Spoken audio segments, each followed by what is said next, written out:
The distress signal pulsed through the void like a fading heartbeat.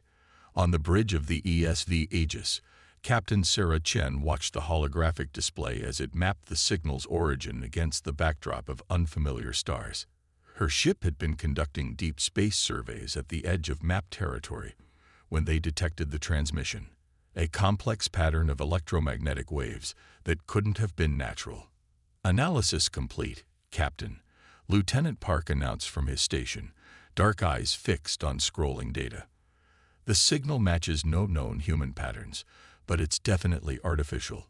Structure suggests it's some kind of emergency beacon." Sarah straightened in her command chair, feeling the weight of the moment. Humanity had yet to make official first contact with any alien civilization.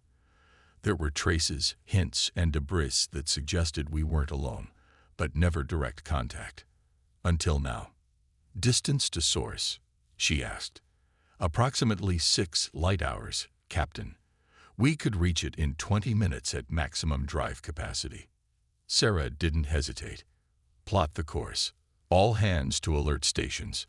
Dr. Rivera, get Medical Bay prepared for possible casualties. We don't know what we're flying into, but someone out there needs help." The Aegis's engines flared to life, cutting through the darkness of space with purpose. As her crew prepared for the unknown, Sarah reviewed what they knew about this sector. It was far beyond any human settlement, marked only as unexplored space on their charts.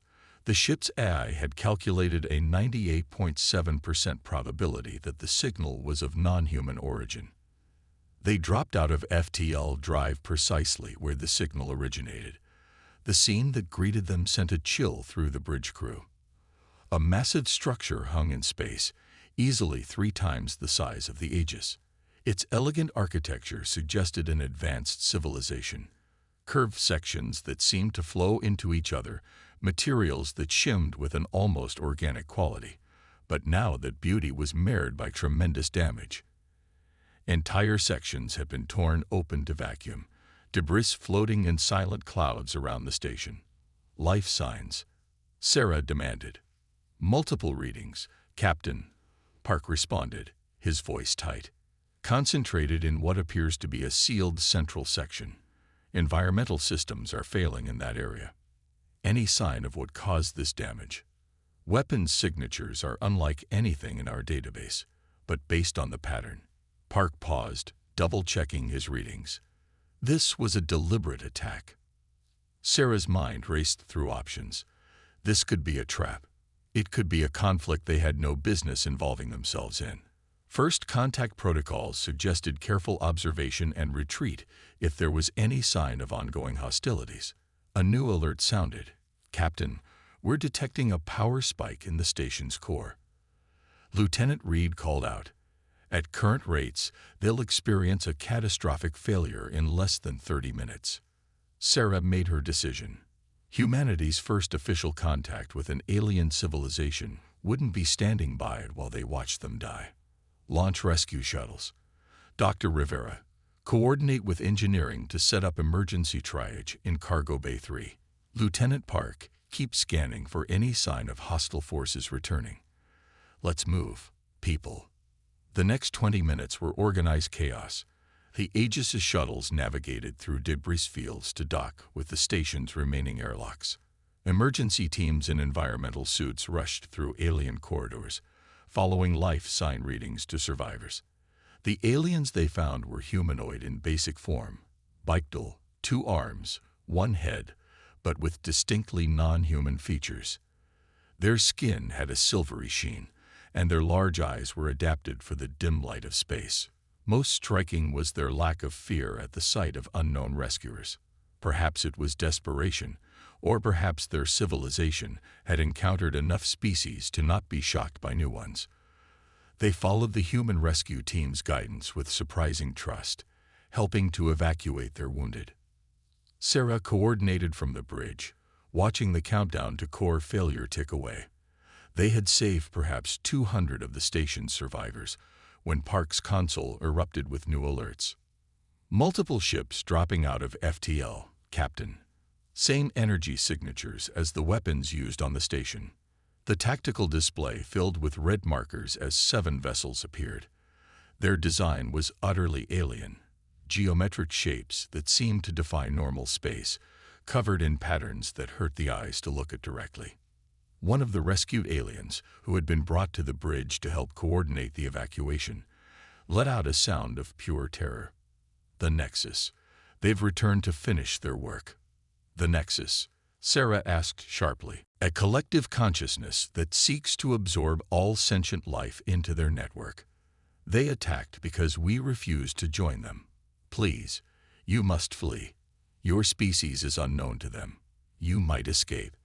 Sarah watched the enemy ships move to surround them. The Aegis was primarily an exploration vessel, but she was still armed. Running might save her ship and crew, but it would mean leaving dozens of survivors behind to die, either in the explosion or at the hands of these Nexus beings. Lieutenant Park, do those ships show the same energy shielding configuration as the station? Similar patterns, Captain. Their defensive fields appear to operate on comparable principles. Sarah allowed herself a small smile. Then we know they can be heard. Sound battle stations. Begin emergency FTL calculations, but plot them for the far side of that debris field. She turned to their alien guest. We're not leaving anyone behind. Tell me everything you can about their tactics, quickly. The alien stared at her with those large eyes. You would fight. For us. That's what humans do, Sarah replied, strapping into her command chair as the first enemy shots streaked toward them. We help people who need it. Park, return fire. Show them humanity's got a few surprises of our own. The space around the dying station erupted in battle. The Aegis was outnumbered, but her crew had trained for combat scenarios extensively, even if they'd never expected to use that training against alien aggressors. Sarah's mind raced with possibilities as she watched the enemy's attack patterns. They moved with perfect coordination, suggesting some kind of linked consciousness. But that also meant they might share the same weaknesses. Engineering. Route emergency power to the electromagnetic pulse generators, she ordered. Let's see how well a hive mind handles a system shock. The battle that followed would be remembered as humanity's first interstellar combat engagement. It would also be remembered as the day that proved humans could hold their own against advanced alien threats. The Aegis wasn't the most powerful ship, but her crew's quick thinking and adaptability turned the tide. The coordinated enemy formation broke apart under electromagnetic assault, their linked systems thrown into chaos. In the end, 3 enemy ships were destroyed, 2 were crippled, and the remaining 2 retreated into FTL. The Aegis had suffered damage, but her crew had succeeded in evacuating every survivor from the station before its core went critical. As they watched the station explode in their rear viewers, Sarah knew that everything would change. Humanity had just been thrust onto a larger stage, ready or not. Their alien guests gathered in the cargo bay, now converted to temporary quarters. Sarah stood before them, no longer just a captain but humanity's first official ambassador to alien life. We'll take you somewhere safe, she promised. And then we need to talk about this Nexus. Because if they're a threat to peaceful species in this galaxy, then they're a threat to humanity too. And we protect our friends. The aliens exchanged looks of surprise and hope. One of them stepped forward, clearly a leader among them. You would stand with us. Your technology is less advanced than the Nexus. Sarah smiled. Maybe. But humans have something that might be more important than advanced technology. We have determination. We have creativity. And we absolutely hate bullies who prey on the innocent. Welcome to humanity's first alliance. Let's show the Nexus they picked the wrong species to threaten. The United Earth Defense Council chamber hadn't been this tense since the Mars crisis 20 years ago. Admiral James Chen paced before the holographic displays showing the Aegis's battle footage, while representatives from every major Earth nation watched in stunned silence. His daughter Sarah's voice narrated the events, calm and professional, even as her ship engaged in humanity's first interstellar battle. As you can see, he said, pausing the footage, The Nexus vessels demonstrated technology far beyond our current capabilities. Yet a single Earth ship, though damaged, managed to drive them off using tactical innovation and adaptable strategy. He turned to face the council. The question isn't whether we get involved anymore. The question is how we prepare for what's coming. Council President Rivera leaned forward. The Aegis's first contact was 3 weeks ago. In that time, we've learned our galaxy is not only populated but at war. Some would argue we should focus on defending Earth rather than joining an alien conflict. With respect, Madam President, a new voice called out. All heads turned as Captain Sarah Chen entered, accompanied by 2 aliens. One was tall and silver-skinned, a Lyrani, like those rescued from the station. The other was shorter, with iridescent scales and 4 arms, a representative of the Galactic Concordat. The chamber erupted in murmurs. This was the first time alien representatives had been allowed in the council chamber. Sarah stood straight, her uniform pristine despite the exhaustion evident in her eyes. The Nexus doesn't allow neutrality. Every species I've spoken with confirms this. They expand, assimilate, or destroy.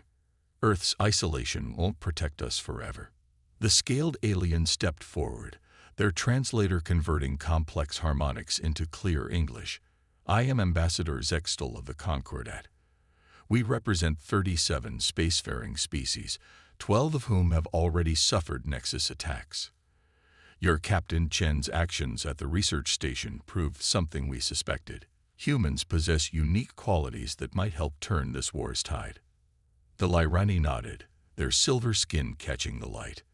During our time aboard the Aegis, we observe human neural patterns are naturally resistant to Nexus influence. Your minds are individually adaptive in ways our species aren't. The Nexus struggles to assimilate such unpredictable consciousness structures. Admiral Chen's eyes narrowed. You're saying humans are naturally protected against their primary weapon. Not protected, Zextal corrected. Resistant. It takes the Nexus more resources, more time to attempt assimilation of human minds. Time that could be crucial in battle. But more importantly, we've never seen a species adapt to combat situations as quickly as humans do. The room's atmosphere shifted as the implications sank in. Humanity wasn't just stumbling into an interstellar war. They might be key to winning it. The council members exchanged glances, decades of political maneuvering giving way to the weight of the moment. President Rivera studied the alien representatives. What exactly are you proposing? A full alliance, Zextal replied. Exchange of technology, military coordination, and cultural integration. The Concordat offers humanity immediate membership, bypassing the usual century-long observation period. In exchange for our help against the Nexus, Sarah added. But it's more than that. The Concordat represents everything humanity has dreamed of. Peaceful cooperation between species, sharing of knowledge, exploration of the galaxy. We'd be joining something extraordinary. The next hours were filled with questions, debates, and ultimately, decision. Humanity had spent centuries looking to the stars, wondering if they were alone. Now they weren't just making contact. They were joining a galactic community, and doing so as potential saviors rather than primitive newcomers. The integration began immediately. Concordat ships arrived in Earth orbit, their designs as varied as their crew members. Earth's military vessels were retrofitted with advanced technology, shields, weapons, and FTL drives far beyond human development. But the exchange went both ways. Human tactical analysts began reviewing Concordat battle footage, identifying patterns, and suggesting new strategies that alien military leaders had never considered. Sarah found herself at the center of it all, coordinating between human and alien forces. The Aegis became a testbed for integration, its human crew learning to work alongside alien specialists. The ship's success proved it could work on a larger scale. Your species adapts so quickly, her Lyrani friend Velen remarked one evening, watching Earth's lights glitter below them from the Aegis's observation deck. Most species struggle for years with new technology. Your engineers master it in weeks. Humans have always been good at taking others' ideas and running with them, Sarah replied. It's gotten us in trouble sometimes, but it's also how we've survived. We see possibilities where others might not think to look. The Nexus won't expect it, Velen said softly. They analyze, calculate, predict based on known patterns. Humans, you create new patterns constantly. It disturbs them. Their conversation was interrupted by battle alerts. A Nexus fleet had been detected attacking a Concordat colony 3 light-years from Earth. The response would be humanity's first coordinated action as part of the alliance. Sarah rushed to the bridge, where her crew, human and alien alike, moved with practiced efficiency. The tactical display showed multiple Concordat ships converging on the battle zone. The Aegis would arrive first. All hands, battle stations, she ordered, settling into her command chair. Let's show the Nexus what humanity brings to this fight. As they jumped to FTL, Sarah reflected on how much had changed in 3 weeks. Humanity had gone from wondering about alien life to fighting alongside it. But looking at her mixed crew, seeing their determination and unity, she knew they'd made the right choice. The stars blurred around them as they raced toward combat. Humanity's period of isolation was over. They were part of something larger now. A fellowship of species standing against the darkness. And if the Nexus thought humans would be easy prey, they were about to learn otherwise. The Aegis emerged from FTL into chaos, energy weapons crisscrossing space ahead of them. Sarah allowed herself a small smile as she gave the order to engage. It was time to show the galaxy why you should never underestimate the human spirit. The combined fleet hung in the darkness of deep space. 100 ships of various designs and origins gathered for humanity's first major offensive against the Nexus.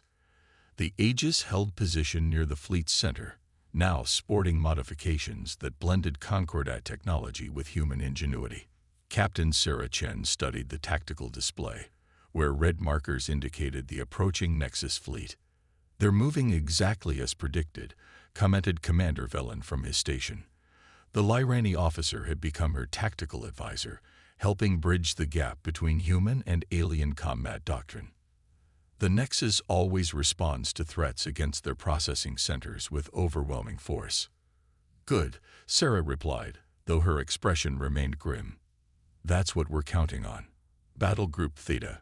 Confirm positions. 5 human vessels acknowledged. Converted Earth warships now armed with Concordat weapons. They'd trained for weeks for this mission, practicing maneuvers that the Concordat had initially declared impossible. Now they would prove just how creative humans could be under pressure. The Nexus fleet emerged from FTL in a perfect geometric formation. 60 ships arranged in a 3-dimensional lattice that optimized their linked defensive fields. Under normal circumstances, this formation had proven nearly impenetrable to conventional attacks. They're scanning us, reported Lieutenant Park. Reading energy spikes consistent with weapons charging. Sarah opened a channel to the fleet. All vessels, execute Operation Chaos Protocol. Battle Group Theta, you have point. The human ships surged forward, breaking formation in what appeared to be a reckless charge. The Nexus fleet adjusted instantly, their perfect formation shifting to address the threat. Energy weapons lashed out, seeking to destroy the apparently suicidal human attack. But the humans weren't flying straight in. Each ship executed a series of random, unpredictable maneuvers, breaks and turns that should have torn their vessels apart. The modified inertial dampeners, redesigned by human engineers who refused to accept Concordat limitations, held firm. Nexus targeting systems are showing degraded accuracy, Velen reported, wonder in his voice. Their predictive algorithms can't lock onto the random flight paths. Sarah allowed herself a tight smile. The Nexus relies on patterns, so we give them chaos instead. Battle Group Theta, deploy countermeasures. The human ships released clouds of modified nanites, another human adaptation of Concordat technology. The microscopic machines have been programmed with randomized behavioral patterns, creating sensor ghosts that multiplied the confusion. The Nexus formation began to break down as their linked systems struggled to process the unpredictable threats. Individual ships started moving independently, their perfect coordination disrupted by the chaos humans had introduced into their calculations. Main fleet, begin attack pattern Delta, Sarah ordered. The rest of the combined fleet surged forward, Concordat vessels following paths plotted by human tactical officers. They struck the Nexus fleet from multiple vectors, exploiting gaps in their disrupted formation. The battle that followed was unlike anything the galaxy had seen. Human unpredictability merged with Concordat technology, creating attack patterns that the Nexus couldn't adapt to fast enough. Ships danced through space in maneuvers that defied conventional tactics, striking and withdrawing in sequences that appeared random but were carefully orchestrated. But the Nexus wasn't helpless. Their ships began to adjust, developing new protocols to counter the chaos. Energy beams found their marks. 3 human ships and 5 Concordat vessels erupted in balls of plasma as the Nexus fought back. They're adapting, Velen warned. Nexus ships are switching to individual combat protocols rather than linked systems. As expected, Sarah replied, though each lost ship felt like a physical blow. Execute Phase 2. The Aegis and 2 other command ships activated their experimental devices, technology that merged human neural patterns with Concordat communication systems. The resulting broadcast created a kind of psychic static that interfered with the Nexus's attempts to reestablish their network. Multiple Nexus vessels showing signs of system failure, Park reported. Their coordination is breaking down completely. The tide turned decisively. Without their linked advantages, the Nexus ships fell to the combined fleet's superior numbers and firepower. Those that could retreated into FTL, leaving their destroyed companions as burning debris in space. Victory had come at a cost. 12 ships lost, over 1,000 crew members dead or missing. Sarah ordered search and rescue operations immediately, knowing that some of the lost ships might have survivors in escape pods. The Nexus will analyze this battle, Velen said quietly as they watched recovery ships move through the debris field. They will attempt to develop countermeasures. Let them try, Sarah replied. That's the thing about humans. We're always coming up with new ideas. By the time they figure out how to counter these tactics, we'll have developed new ones. The recovery operations continued through the next several hours. As rescue ships brought survivors aboard, Sarah received a priority communication from Earth Command. Admiral Chen's hologram appeared on her bridge. The battle data has been analyzed, he reported. The Concordat High Command is impressed. They've authorized implementation of human tactical protocols across their entire fleet.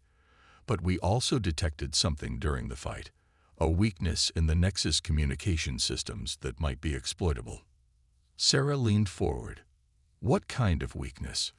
When their ships separated from the network, our sensors picked up unusual energy fluctuations. The science team thinks it might be evidence of strain on their collective consciousness. If we could disrupt their network on a large enough scale, we might be able to break their control permanently, Sarah finished. Hope sparked in her chest. The first real possibility of not just fighting the Nexus, but actually defeating them. A joint task force is being formed, her father continued. The Concordat is contributing their best scientists, and we're bringing our top researchers and tactical analysts. Captain, they want you to lead it.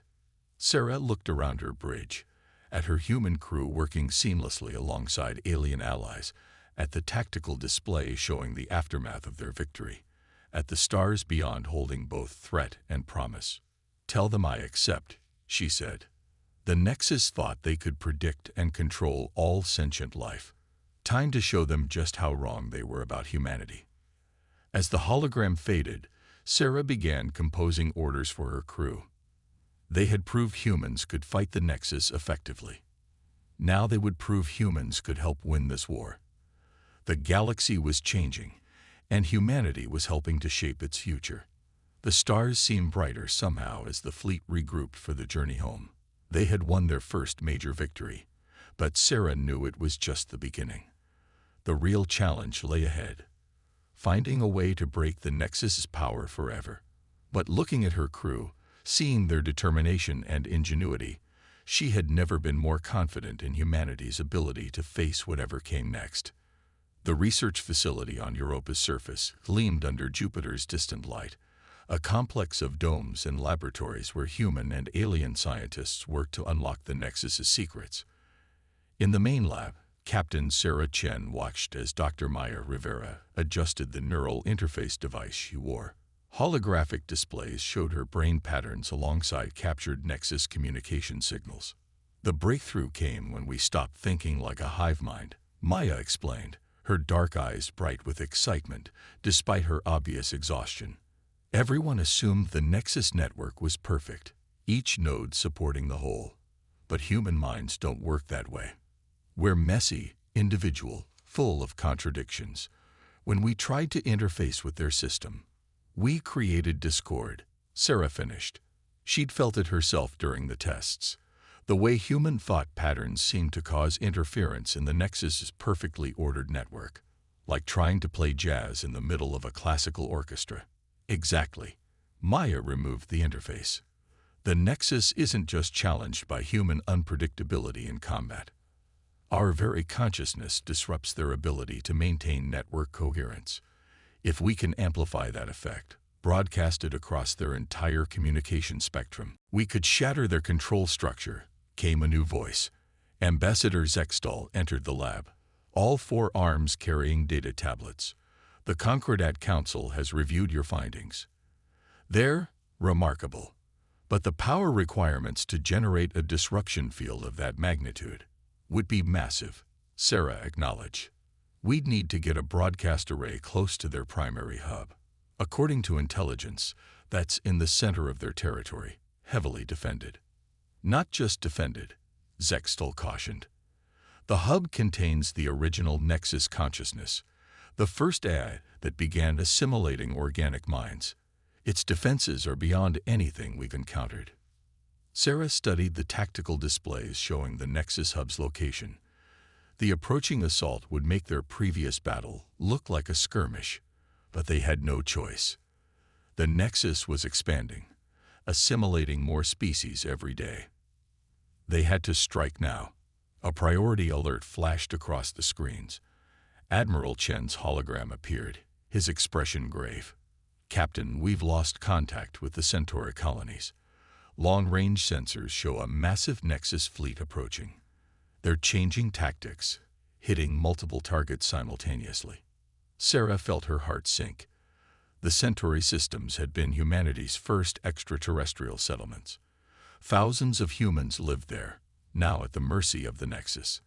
How long until they reach Earth? At their current pace, 2 weeks.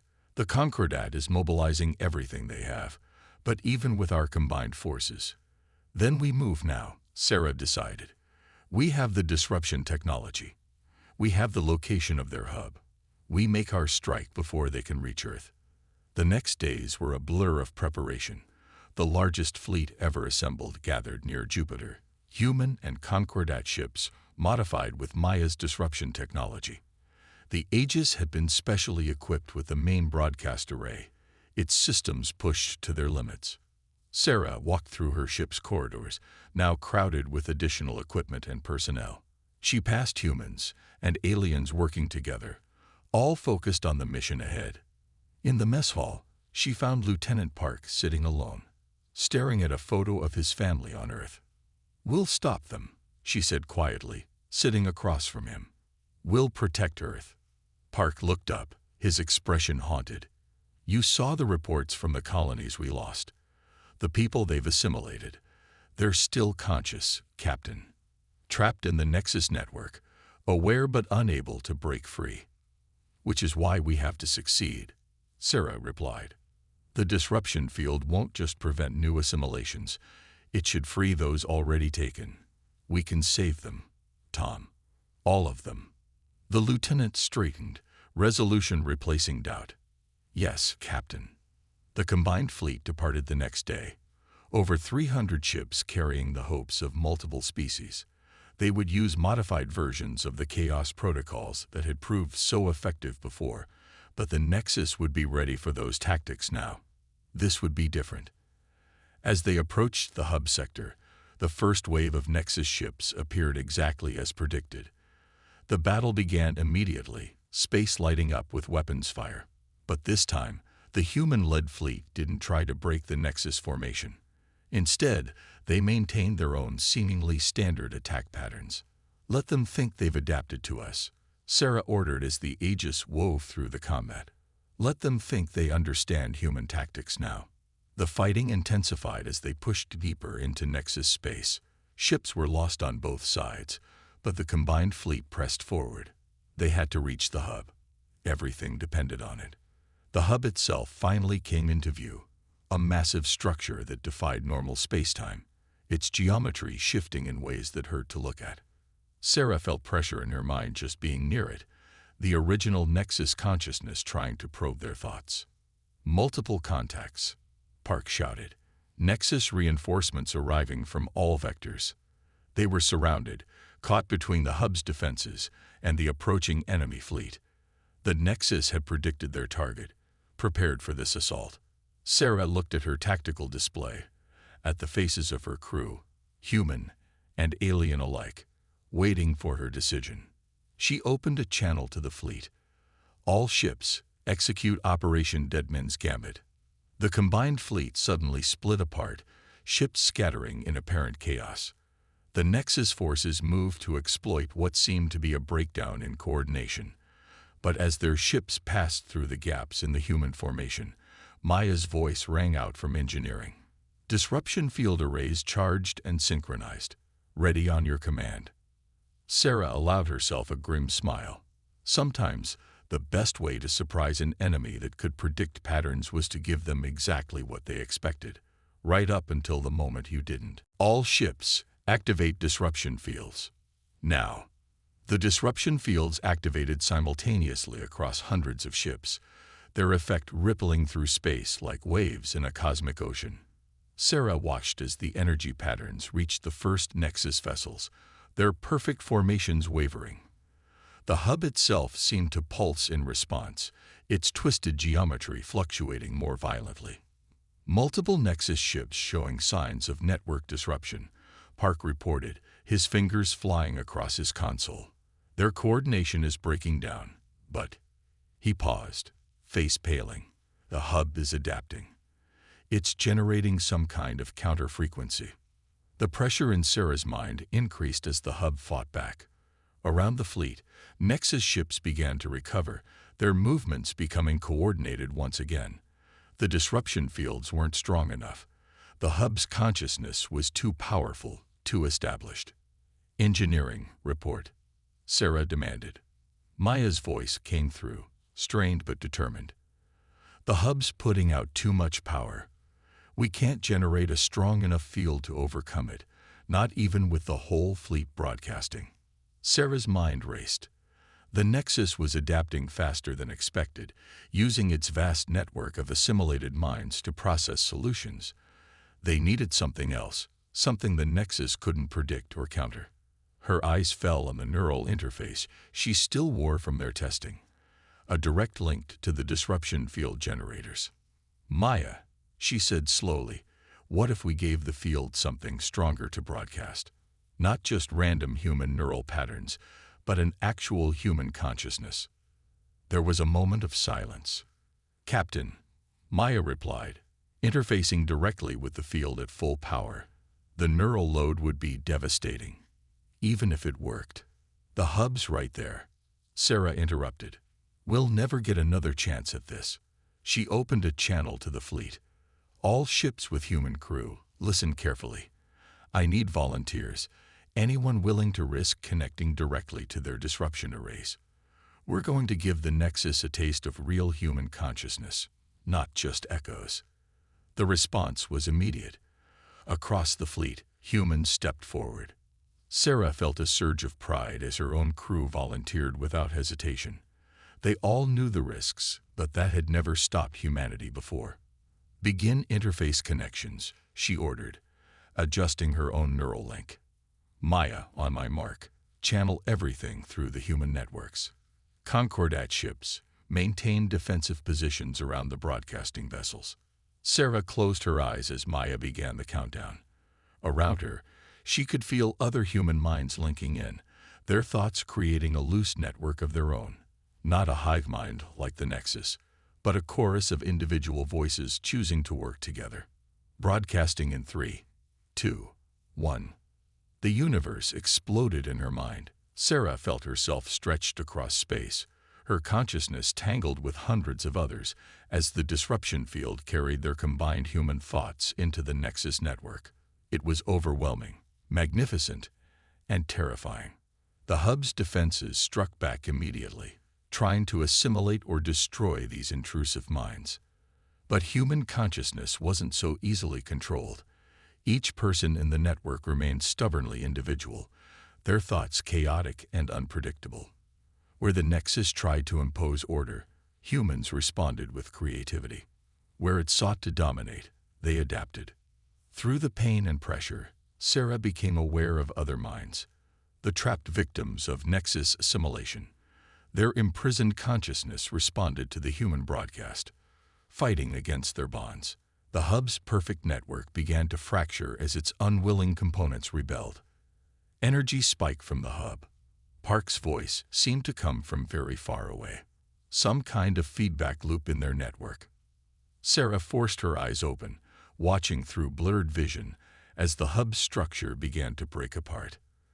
The Nexus ships around them stopped responding to commands, their crews breaking free of central control.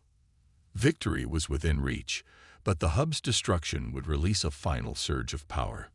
"All ships, emergency withdrawal," she ordered, her voice hoarse. "Get clear of the blast radius." The fleet began to pull back, but the Aegis's engines weren't responding. The power requirements of the disruption field had drained too much energy. They were trapped in the hub's gravity well, and Sarah could feel the building wave of destruction approaching. Suddenly, a massive shape appeared between them and the hub. The Concordat flagship, commanded by Ambassador Zextal, moved to shield the Aegis. "Your people have given enough today," Zextal's voice came through. "Let us protect you, as you have protected so many others." The hub exploded in a burst of energy that seemed to distort reality itself. Sarah felt the neural connection break as the disruption field collapsed. The Aegis rocked violently, but the Concordat ship's shields held, protecting them from the worst of the blast. When the energy wave passed, the hub was gone. The remaining Nexus ships drifted powerless, their crews free for the first time in years or centuries. The combined fleet began rescue operations immediately, saving both the newly freed victims and the human volunteers who had risked everything for victory. Hours later, Sarah stood in the Aegis's observation deck, watching the rescue efforts continue. Her head still ached from the neural interface, but the doctors said there would be no permanent damage. Most of the other volunteers were recovering as well. "The Concordat Council is calling it the greatest victory in galactic history," Velen said, joining her at the window. "They're already talking about building a memorial here."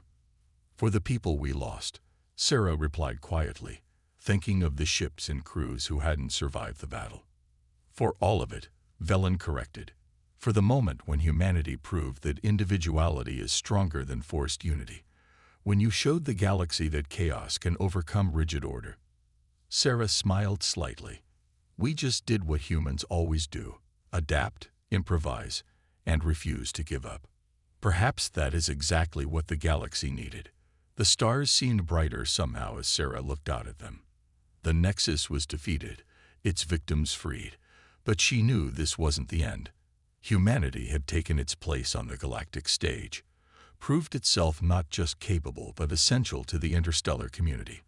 There would be new challenges, new discoveries, new opportunities for humanity to show what it could do. "Captain," Park called from the doorway, "we're receiving requests for assistance from multiple sectors. The freed worlds, they're asking for human help in rebuilding." Sarah straightened, feeling the familiar surge of purpose. There was still work to be done. People who needed help, a galaxy to explore and protect. "Signal the fleet," she ordered. "Let's show them what humanity does best." The Aegis's engines hummed to life as they prepared to help those in need. Behind them, the remains of the hub drifted in space, a monument to the day humanity proved that the strength of the human spirit, with all its beautiful chaos and creativity, could overcome any force that threatened freedom in the galaxy. The mission that had started with a simple rescue had changed everything. Humanity had found its place among the stars not through conquest or submission, but by being exactly what they had always been: adaptable, unpredictable, and unwavering in their defense of what was right. The galaxy would never be the same, and that was exactly how it should be.